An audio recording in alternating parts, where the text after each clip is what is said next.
In your headlines, the government has clarified the legalities of the public health order in its mandatory vaccination policy for government stamp holders.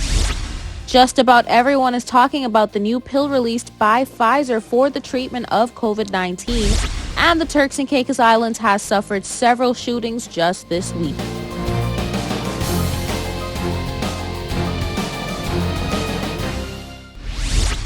From the PTV Broadcasting Headquarters in Providenciales, your number one source for news, I'm Erica Pinales, delivering the latest from across the country this Thursday news edition right to your door. Newswatch starts now. Just about everyone is talking about the new pill released by Pfizer for the treatment of COVID-19, all with conflicting outlooks. Of course, Newswatch probed the Minister of Health on their interest in the drug, and here's what we got. In a brief conversation with the Minister of Health, Honorable Jamel Robinson, last week, Newswatch casually asked about the country's or the ministry's stance on becoming a recipient of the new emergency use approved drug used in the treatment of COVID-19. Where countries anxiously awaited the release of the COVID-19 vaccine, Newswatch realizes that the pill doesn't seem to carry the same weight of desire. The minister told us that while it is phenomenal news to have learned of that development, a need for the drug would first have to be expressed by the healthcare sector, those on the front line in the treatment of COVID-19, like doctors and nurses, simply because they are more aware of the extent at which the drug would be needed, seeing as it is a post-exposure treatment. The minister says, though, should the opportunity arise for the provision of the drug, of course it would be welcomed as the country continues in the fight against the spread of COVID-19 and its severe outcomes. However, it isn't something that is at the moment being actively sought out. In fact, he continues to drive home that persons who are eligible should become vaccinated as their first form of protection. Health officials continue to push that the pill is not a substitute for the vaccine, however, has been shown to reduce the risk of hospitalizations and death by some 89% when taken within 3 days of the production of symptoms. The Minister of Health continues to encourage persons to become vaccinated. The Turks and Caicos was getting oh so close in December to ending a dismal 2021 in terms of gun violence on a high note without anyone else being shot. Then several shootings occurred just this week. Here's more.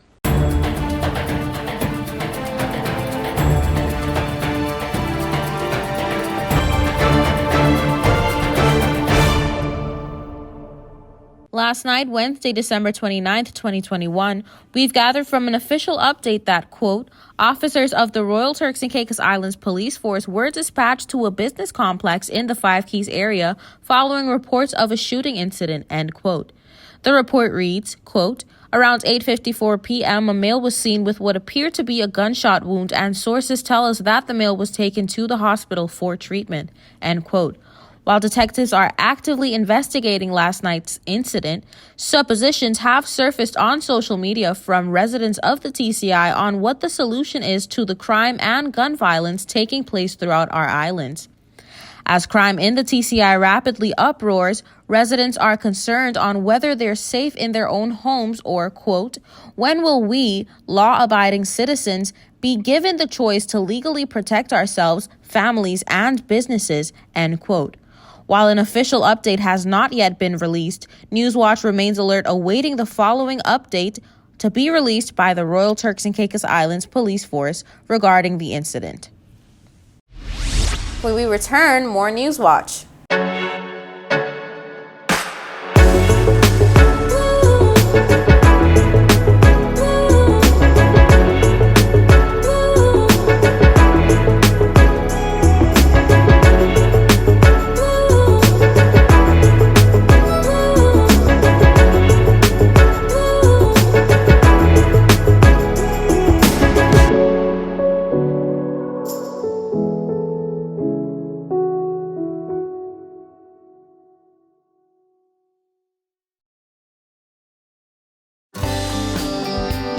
This is a reminder that all PTV service accounts are due on the first day of each month. Accounts should be brought up to date by the 28th of the month to avoid disruption in service. Payments may be made on our office at Stubbs Diamond Plaza, Providenciales, Mides Plaza, North Caicos, and Airport Road in South Caicos. Payments may also be made online using Scotiabank, CIBC First Caribbean Bank, and Royal Bank of Canada. Please allow 3 business days for online payments to be processed. We thank you for your cooperation.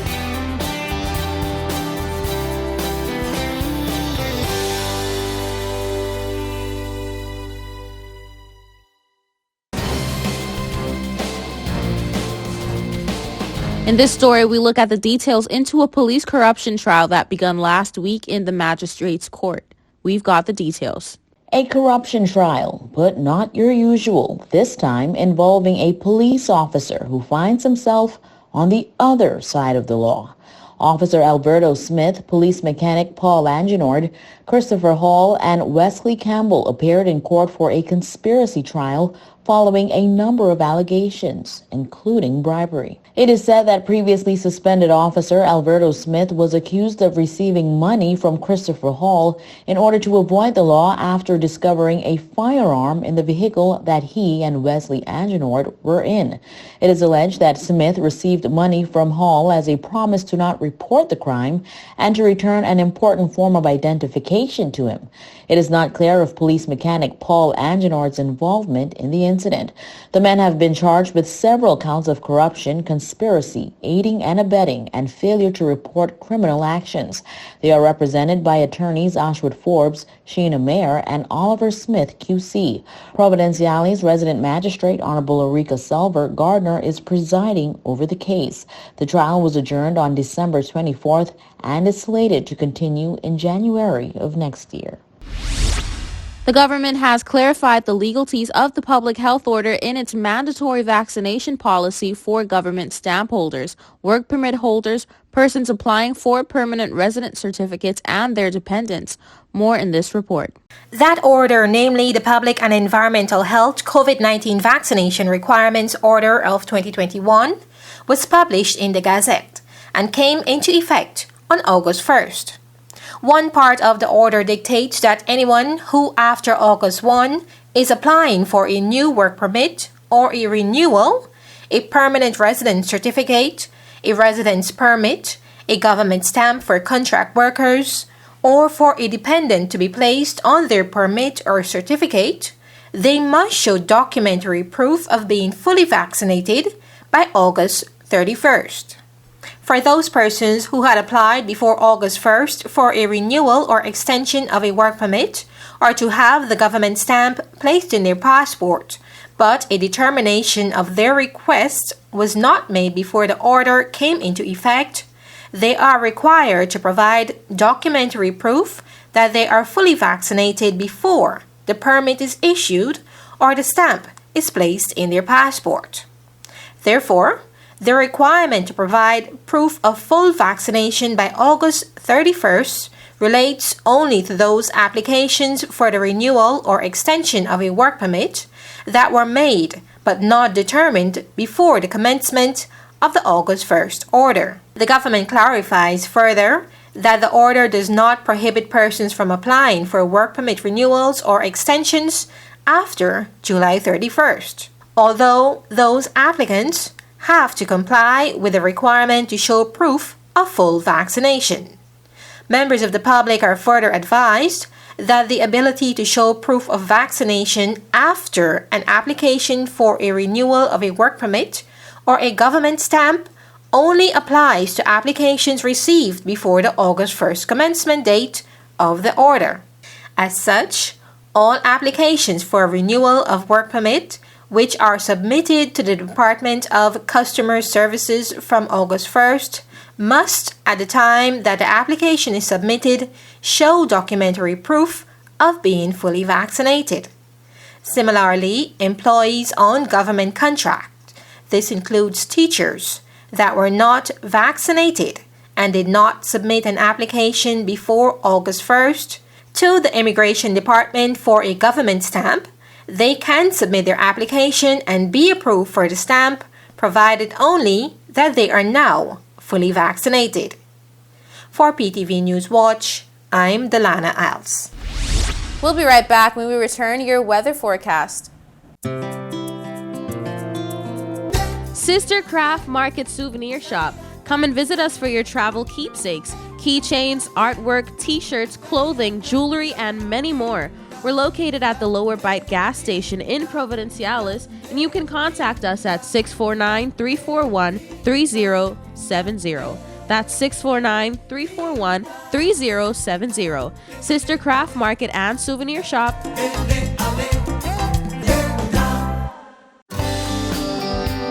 This is a reminder that all PTV service accounts are due on the first day of each month.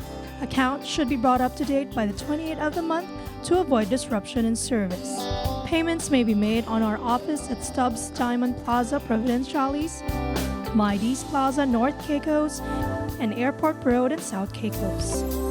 Payments may also be made online using Scotiabank, CIBC First Caribbean Bank, and Royal Bank of Canada.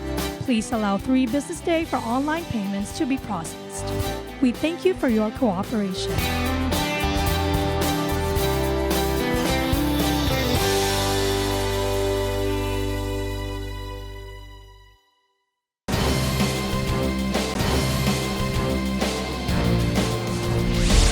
Welcome back to News Watch. Here's the latest in your weather forecast. This is the PTV weather forecast for Friday. Grand Turk, intervals of clouds and sunshine, high 81, low 74. Winds east at 10 to 20 miles per hour.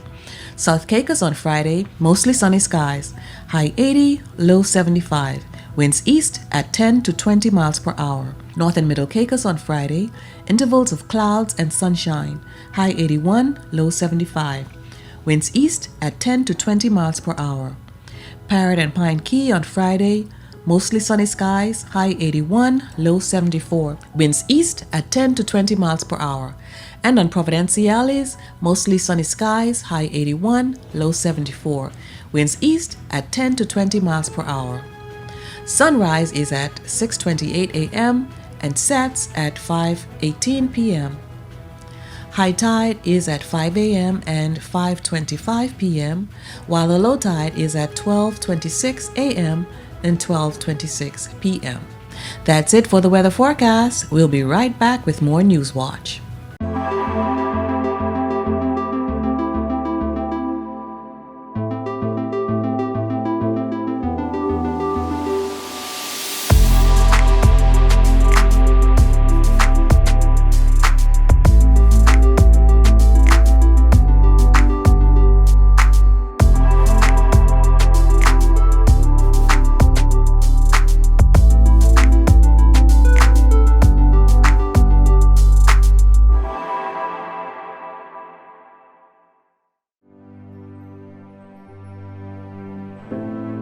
Here at People's Television, we're more than just your leading news and entertainment services.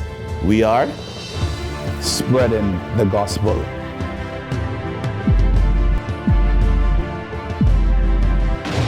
We are breaking barriers. We are preserving the culture. Each one, teach one. We are committed to excellence. We're creating change. We are creating memories. We are the future. I am PTV. I am PTV. I am PTV. I am PTV. We are PTV. We are continuing the legacy. We are PTV.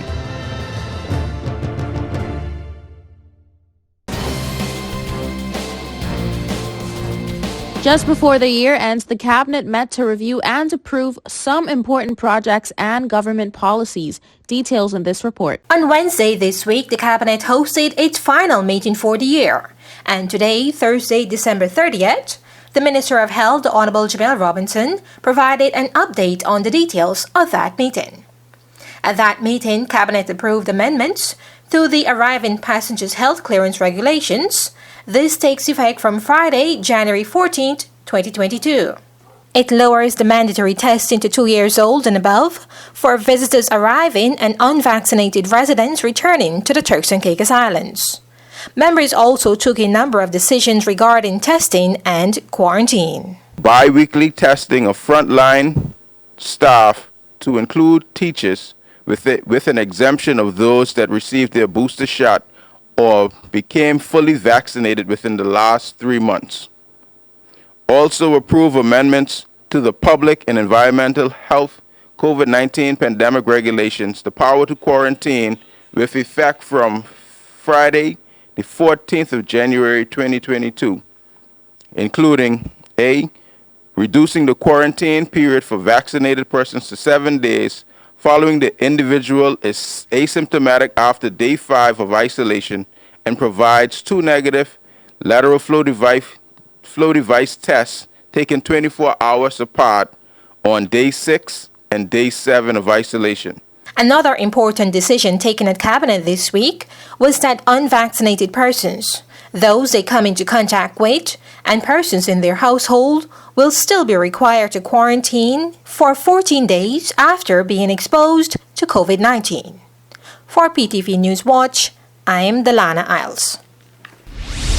That brings us to the end of this edition of The Real News. I hate to leave you so soon, but of course, you can join us right back here every weekday at 6:30 p.m. and tap into our social media platforms at www.ptv8tci.com.